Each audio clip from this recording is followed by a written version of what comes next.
When the medieval Islamic world, society was woven into distinct layers. Each thread held the fabric of civilization together. The caliph stood at the apex of both spiritual and temporal power. His throne in Baghdad represented the highest echelon of society. In his daily life, the caliph ruled through pen and seal. Each decree reshaped the destiny of the realm. The emirs carried the caliph's power to the provinces. Their swords guarded justice along the frontiers of a changing world. The qadis held the scales of Sharia.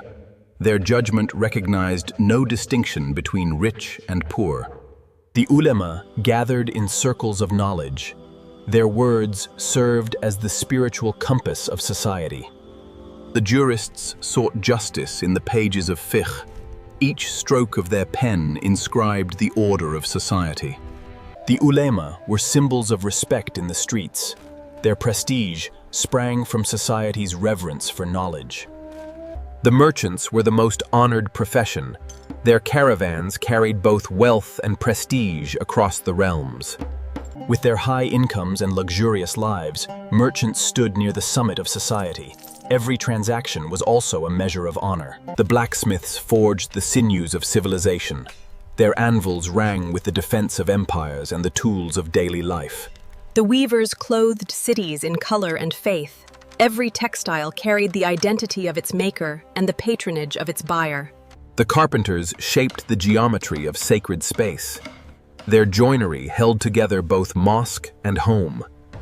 The potters turned earth into vessels of beauty. Their kilns fired the daily rituals of every class. The craftsmen belonged to guilds that guarded quality and tradition. Their seal was both protection and constraint.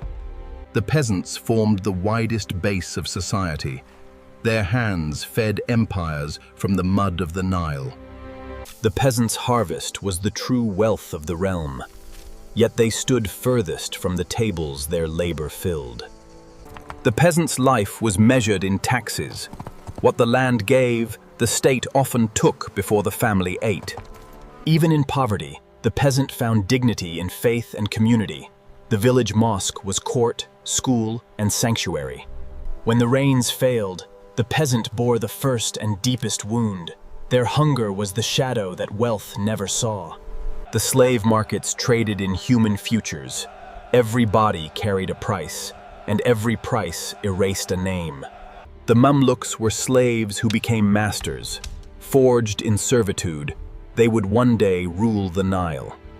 The eunuchs moved through power like ghosts. Their mutilation was the price of proximity to the throne. The palace feasts were built on invisible labor. Every golden plate rested on 1,000 burned hands. Even knowledge passed through enslaved hands. The pen that preserved philosophy wore an invisible chain.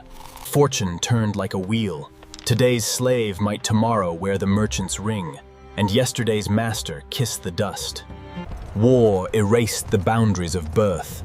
The spear knew not whether the hand that held it was free or bound.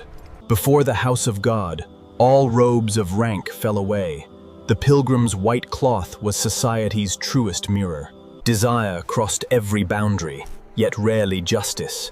The slave's beauty was both currency and curse. Thus passed the days of that world. Caliph and slave, scholar and peasant, all threads in one unbroken weave. Their cities fell to sand, their names to silence. Yet their striving, their faith, their fleeting joys remain inscribed upon the parchment of ages. Turn the page, and they live again.